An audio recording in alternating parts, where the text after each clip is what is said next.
Hello everyone. Today we are going to work on the next part of control flow, which is going to be about loops in Python and how they work in here. We are going to start with reviewing our previous lesson. Last lesson we were working on if statements, etc. So today we are going to start with some very simple problem, which is a problem about solving quadratic equation. So basically, in case if we have some kind of quadratic equation written ax squared plus bx plus c equal to 0, and our program must be able to handle all possible edge cases. So there is a hint here when a0, discriminant 0, negative, positive. So for the first, we're going to start with simple solution. Let's first of all try to figure out what quadratic equation actually is. Let's move to here. So we know that quadratic equation is basically parabola. Quadratic function represents parabola. Let's have a look. I have come up with some simple parabola. Let's show its name. X squared plus 2x minus. And we can see it has got two roots here, a and b. Negative 3, 0 and b, which is 1, 0. And again, we know that if we are changing our value of a to negative 1, then our parabola is going to be upside down. In some other cases, in case if we are changing b, it's changing the side of our parabola. In case if we are changing c, it's basically moving it up or down. Now let's have a look at these interesting cases. So what we need to understand, we also know that there is such a thing like discriminant, which is calculated the next way: b squared minus 4ac. Now let's see how it's changing depending on some certain values. Let's keep a equal to 1 and let's keep b close to 1. Let's move our c up to value equal to 0. So we can see there would be what? Two roots. We can see these two roots. Now let's play a bit. So we can see now d is positive. What's going to happen if I'm moving c up? As you can see, when it goes to certain value, our discriminant becomes negative and we have no roots at all. And in case if we come up with some value, let's say b is equal to 2 and c would be equal to 1, we would have just one root. So now let's have a look at all of these cases and let's try to work it out on our program. Yeah, a lot of people hate quadratic equations. So let's quickly ask user, a is equal to what? Let's say float number, because we don't know what exactly we are going to enter. Input and value of a, now b and c. So we know in case if discriminant can be calculated the next way, b to power of 2 minus 4 times a times c. Now if let's start with negative 1, negative 0, then output is going to be what? No root. And if d is going to be equal to 0, then output is going to be equal to what? There would be one root. Let's keep it empty for now. Let's try to figure out how we would calculate the output. We know that the value of the root would be, let's try to write it down, over 2 times a negative b plus what? Square root of d. Square root, it means what? To the power of 1/2. And output would be value of x.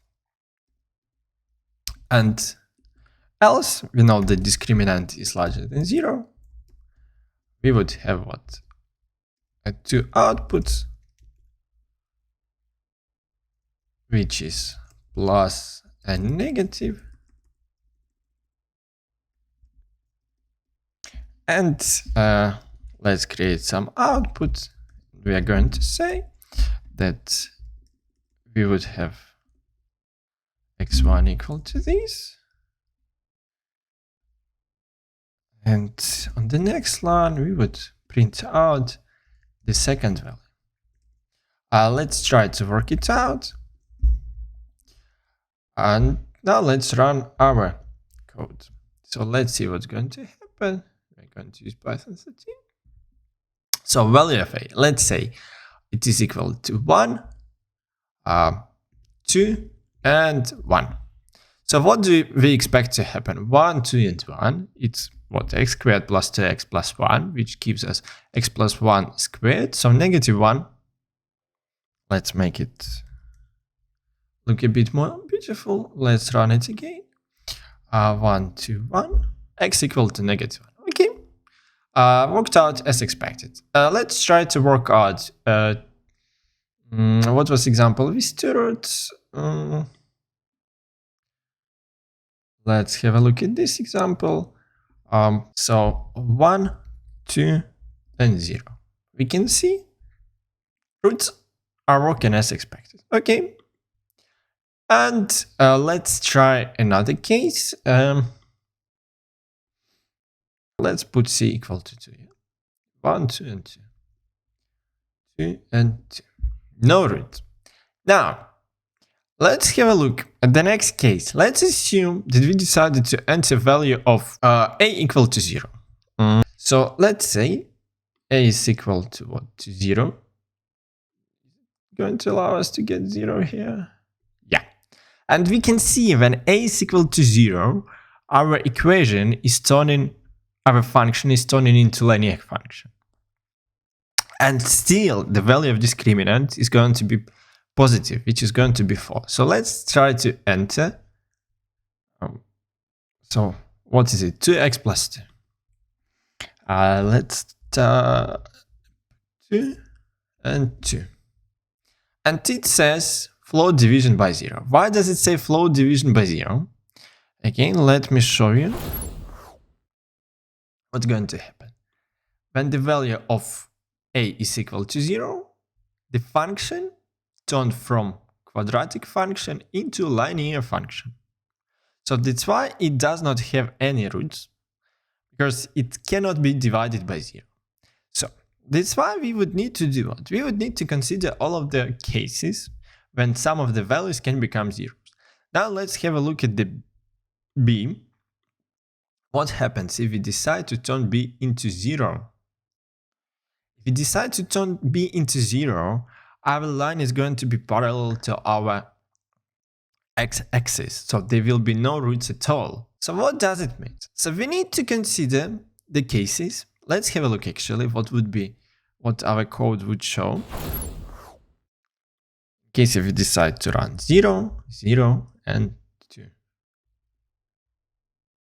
What does it say? Float division by 0. Let's try again.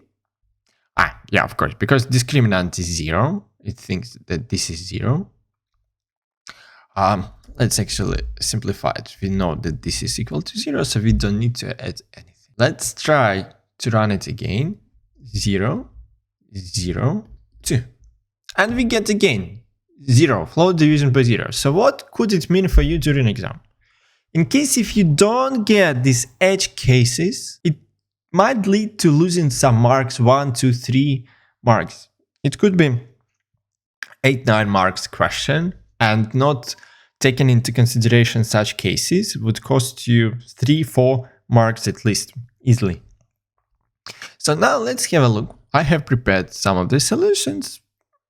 You can find the solution in my GitHub course, which would look tiny bit different from this one, but the idea would be pretty much the same. And let's have a look at the flowchart that I have prepared. So for the first step, we would need to have a look at value of a, as we mentioned before. Why do we need to look at the value of a? Again, from course of math, we know that it goes in denominator. So we need to check the domain in case if the value can be positive, negative, equal to 0, or it cannot be equal to that.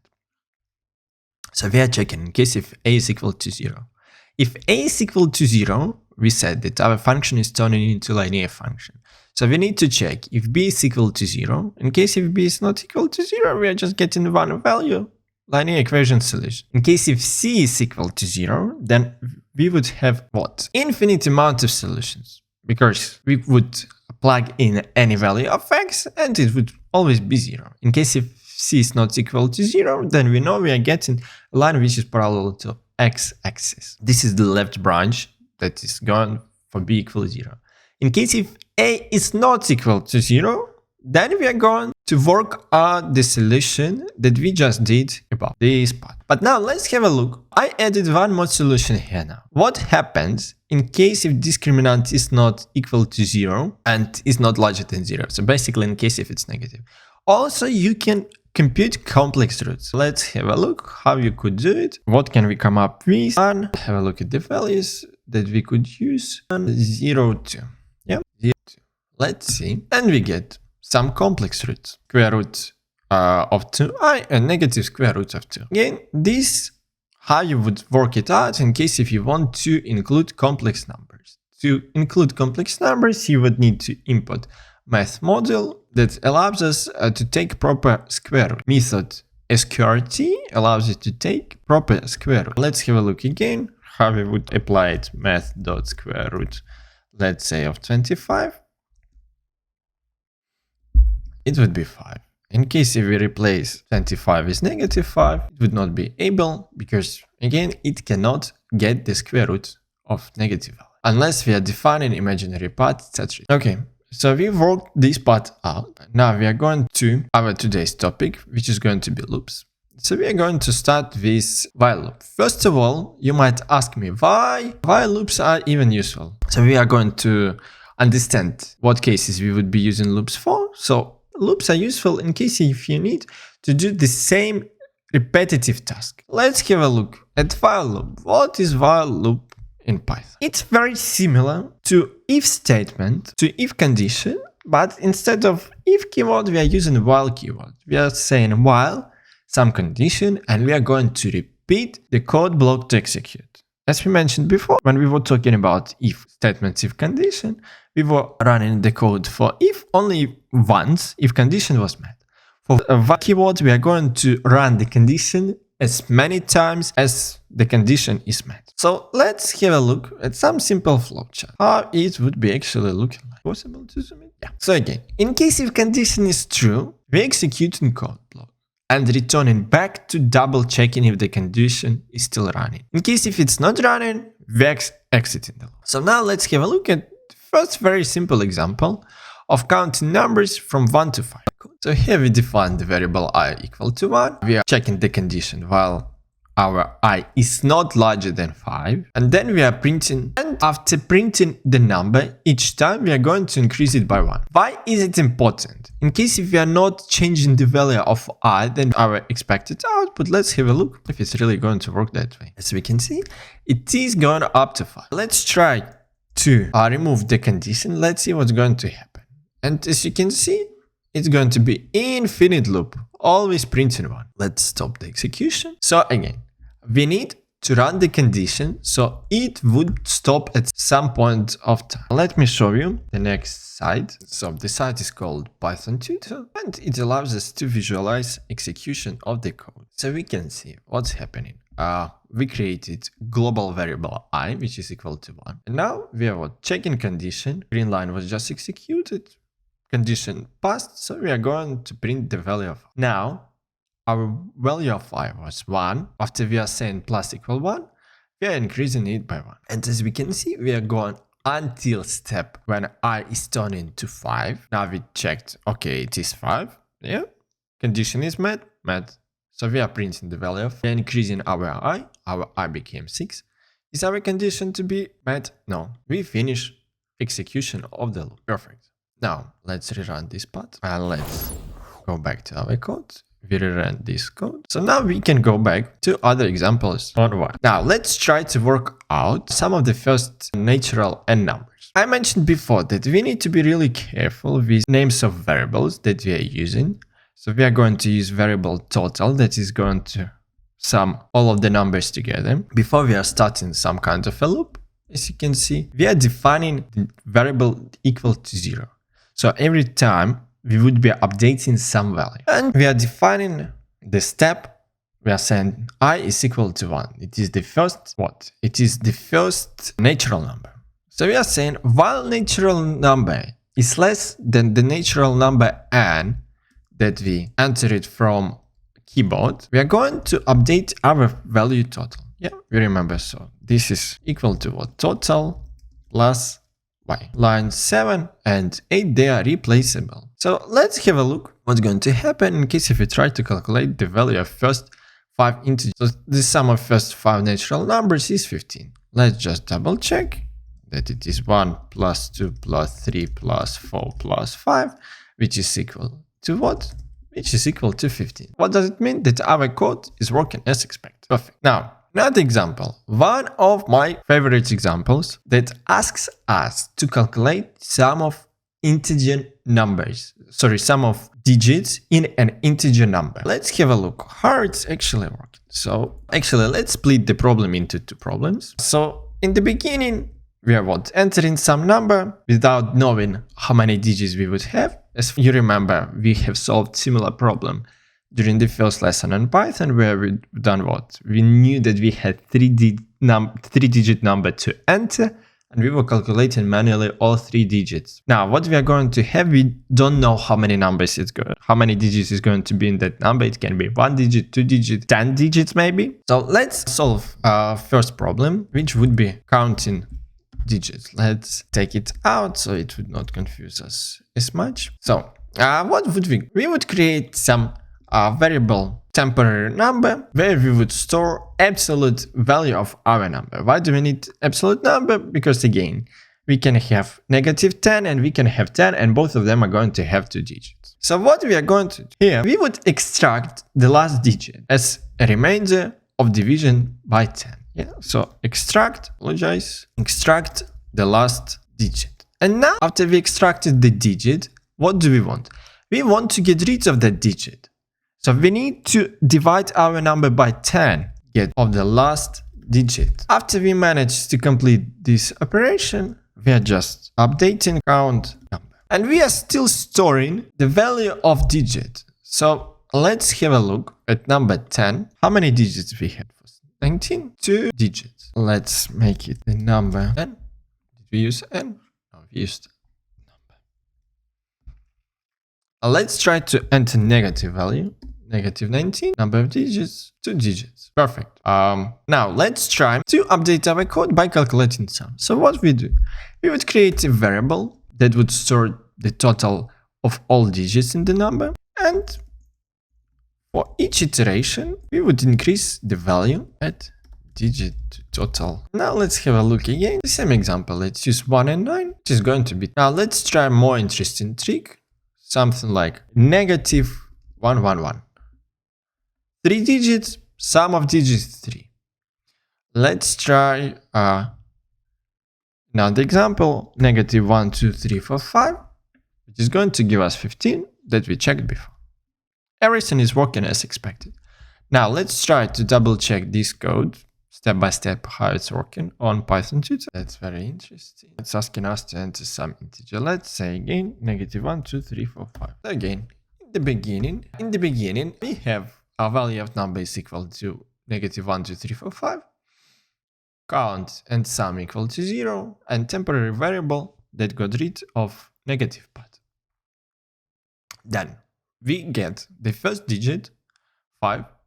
Why? Because this operation gives us what? Remainder of division by 10, which is 5. Perfect. Now, our temporary variable changed to 1, 2, 3, 4 because we got rid of 5. Now, digit is going to be equal to 4. We change our what? Our temp by getting rid of 4, so it's 1, 2, 3 now. As we can see, counter is changing, sum of digits changing as well. And we are doing it until we have the temporary variable is larger than 0. So now we got to the point when it's equal just to 1. Divided by 10, we increase the number, and we add one more digit, 15. We can't do anymore because temporary variable is equal to 0 now. We are going to the output. That's how this algorithm is working like. Now let's have a look at simple multiplication table. I want to enter some number, integer number obviously. I would start multiplication table from 1, and I would be doing this condition until I go from 1 until 10.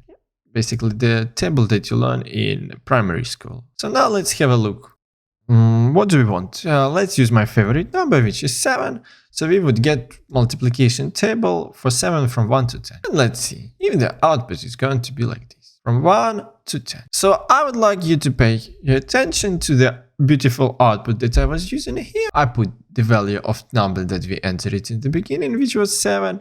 Then the next one is our variable that is changing its value during each iteration. And then we are not storing result in any variable. Python allows us to use fstring to put the multiplication right there. Now, let's move to the next example, factorial calculation. It's going to be very similar to the example with sum, but there would be just one tiny difference. Let's have a look what difference we are going to have here. So in the beginning, if you remember with sum, when we're working with sum, we defined that sum is or total value is equal to 0. Now we need factorial to define to be equal to 1. Why is it going to be 1? Because for summation, we are just adding numbers one to each other. And here we are going to multiply them. Yeah, so obviously we cannot multiply it by 0. So we need to start multiplying from 1. Okay, so let's see what's really changing for us here.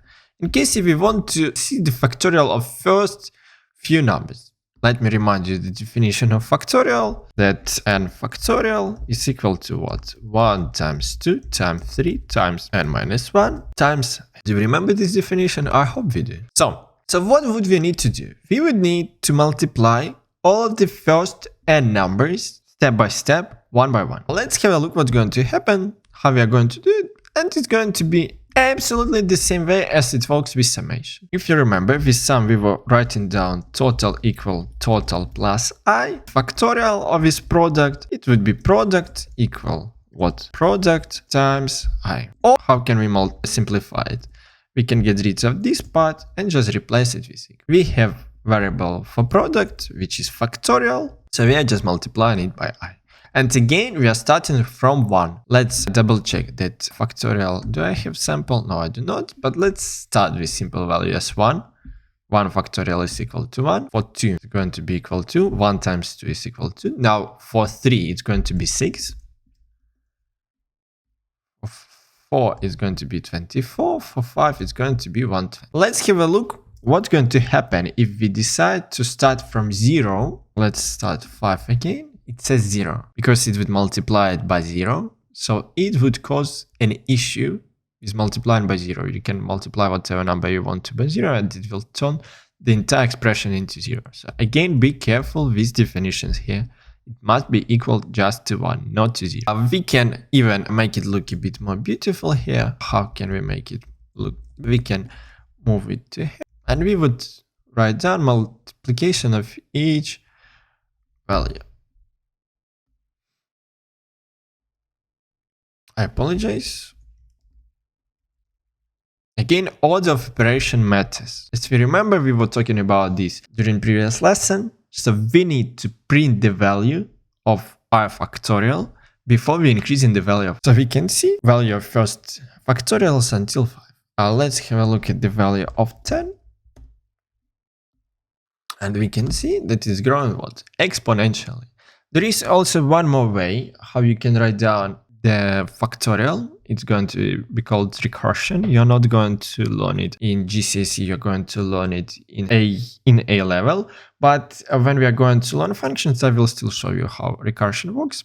So I believe it would be pretty interesting for you to see. Now, let's have a look at the thing that is called infinite loops. This is a very popular example that can be met in your paper 1. One of the last tasks, they usually ask you to repeat doing some operation until the condition is met. So let's try to figure out how this infinite loop is work. So what is actually infinite loop? We said before that while loop is accepting some condition. Here we can see condition is equal to true. So if we are not changing the condition, its value, it's going to be running all the time. So here we come to very important thing, operator, which is called break.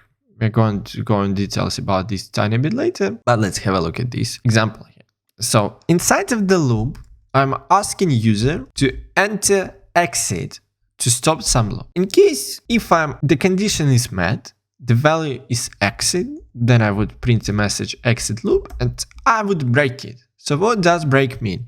It means that I would stop iterating over this example, over this code execution. So we are entering user input.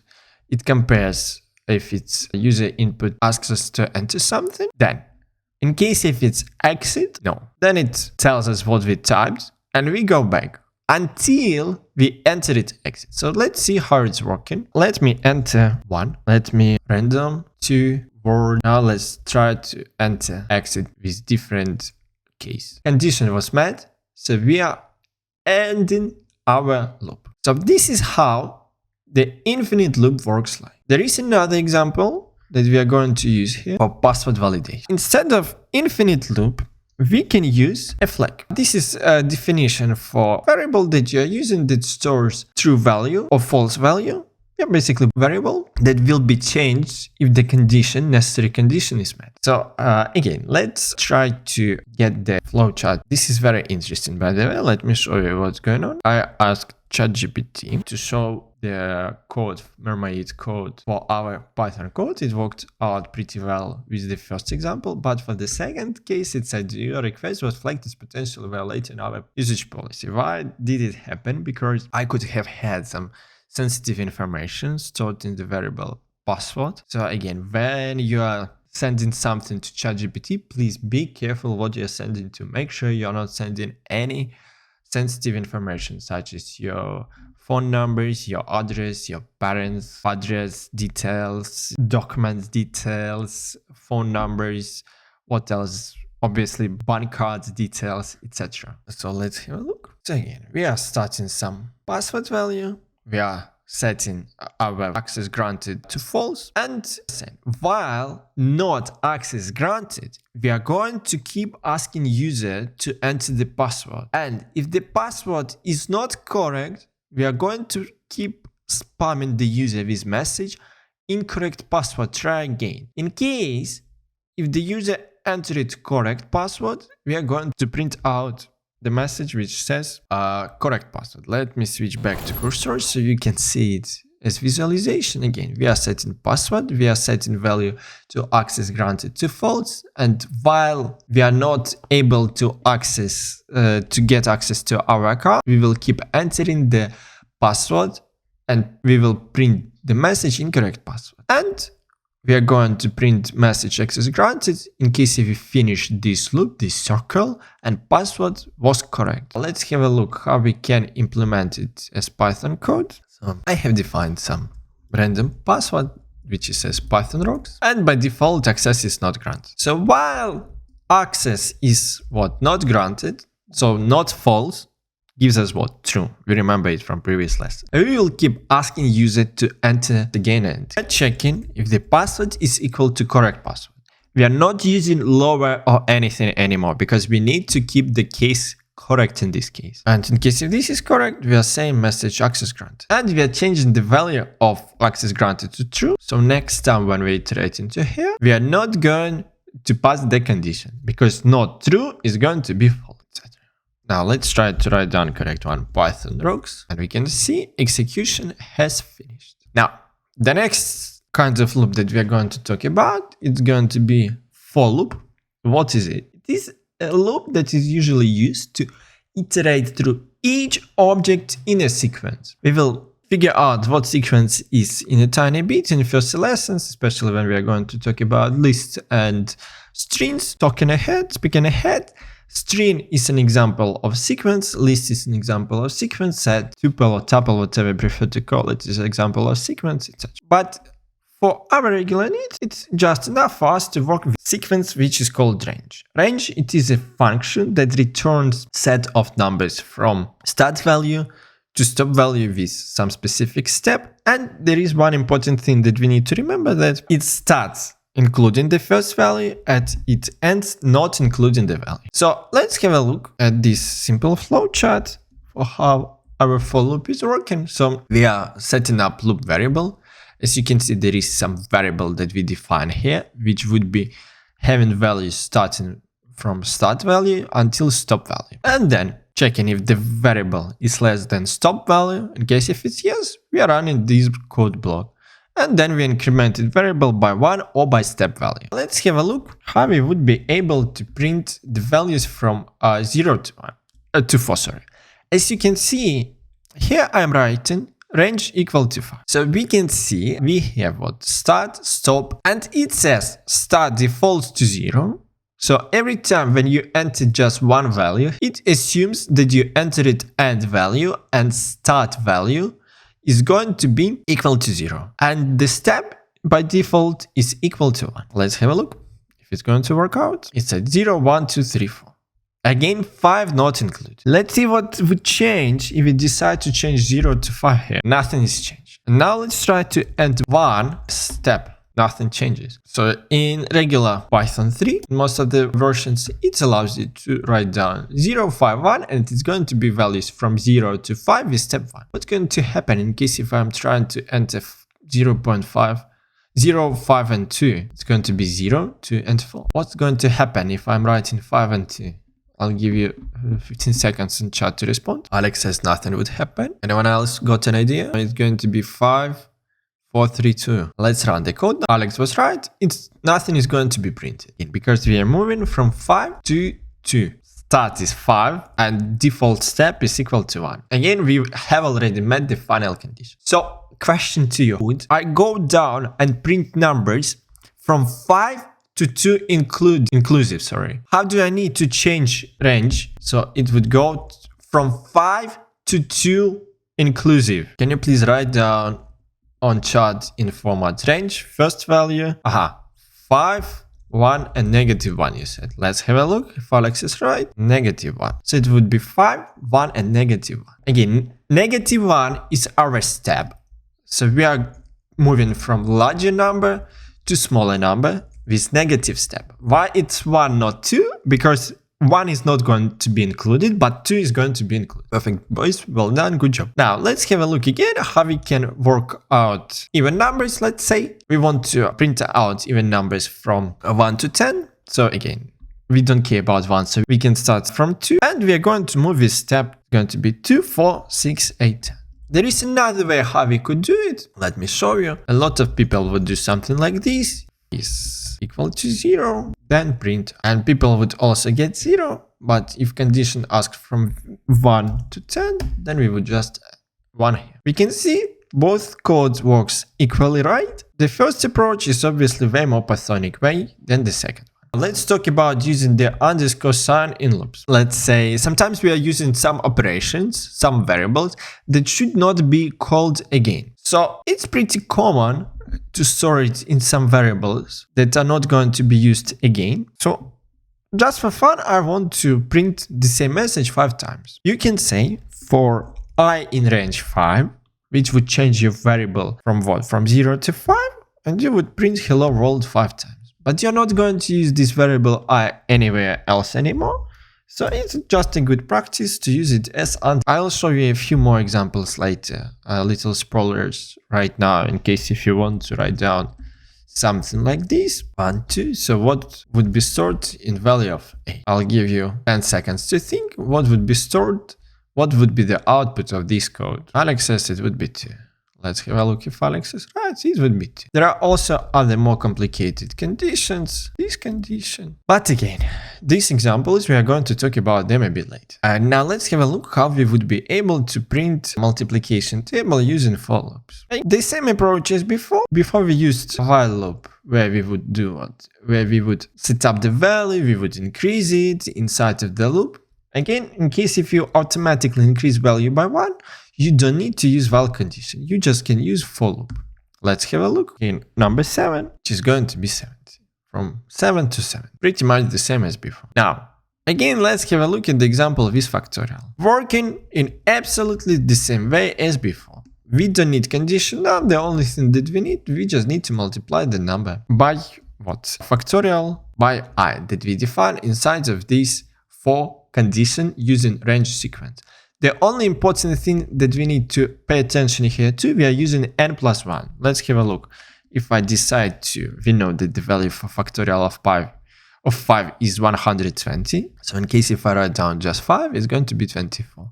So it's important to increase it by 1 because the last value is not going to be inclusive. So let's have a look what it would be looking like. Let's change it to, you can see, factorial from 1 to 120. Now let's have a look for sum. It's working absolutely the same way. First 5 numbers is going to be 15. I'm not going to pay much attention to this. It must be pretty obvious for you by now. Let's talk again about such a thing as break statement and continue. We mentioned break before, that it's usually used in infinite loops, but it's not just used in infinite loops. It can be also used in for loops. When we are going to talk about lists, I'll show you how to apply it for loops. A continue statement is a bit more interesting than break one. Usually it's more complicated because it's not very straightforward. It skips all of the code execution from current iteration to the next one. Let's have a look how it would be described in a flowchart. We have some loop that have some specific condition. And then we are having a few ways how it can go on. It can just exit loop in case condition is not met. Then we are checking. In case if we have break, we are exiting the loop as well. But in case if we have continue, we are skipping this execution code block and we are proceeding to the next iteration straight away. So let's have a look how we would be using for loop, break with for loop. So I want to break my loop after I reach the value I equal to 5. Obviously, you can say, so why are you doing it? Because you can set it up from 1 to 6. But again, it's just an example to see how break is working like. So we can see 1 is printed, 2 is printed, 3 is printed, 4 is printed. And we are saying breaking the loop at I equal 5. We can even see that this is dynamic, that it can be whatever, I equal. And let's change it to 2. Breaking the loop at Y equal. Let's have a look at continue. Continue is another operator that is used for loops. So what do you think is going to happen? How many lines we would have as output of this code? Alex says 10, that 10 as well. Now let's have a look. 1, 2, 3, 4, 5, 6, 7, 8, 9. 9 lines, boys, not 10. Why is it 9 lines? Because when we are having condition I, we are going from continue straight to here. We are skipping line 4. Let me show you on Python 2 how the execution of the code would work line by line. So now, as you can see, all previous steps. Red line is the line that is going to be executed. I is 5? No. Then it's going to print the value, which is 4 in this current case. We are printing. Then we are increasing our value I to 5. Then we are checking I is 5. Yeah, okay, we need to do something. What do we need to do? We are doing continue. So it means everything from continue that goes under continue is not going to be executed. So we are dropping up to the highest line in our loop execution, which is going to be our general line for defining the variable I. And now I is changing to 6. And then we continue printing out last 5 numbers. 6, 7, 8, 9 and 10. Any questions on this? No questions. Okay. Now let's move to one of the most complicated topics in terms of loops. We call it nested loops. What does it mean? That we are running one loop inside of another one. So in case we have 2 loops, outer loop and inner loop, it also means that we are going to have outer variable that is changing and inner variable that is changing. Here is an example of syntax how it would be working like in Python. So in case we have 10 iterations of inner loop and 3 iterations of outer loop, then total amount of iterations would be multiplication of outer loop iterations and inner loop iterations. So let's have a look at the flowchart. How would we run it? We always have condition of outer loop, and in case if it's met, we are going to run our inner loop condition. Then we are going to double check our inner loop condition. In case if it's met, we are executing the code, incrementing inner variable until inner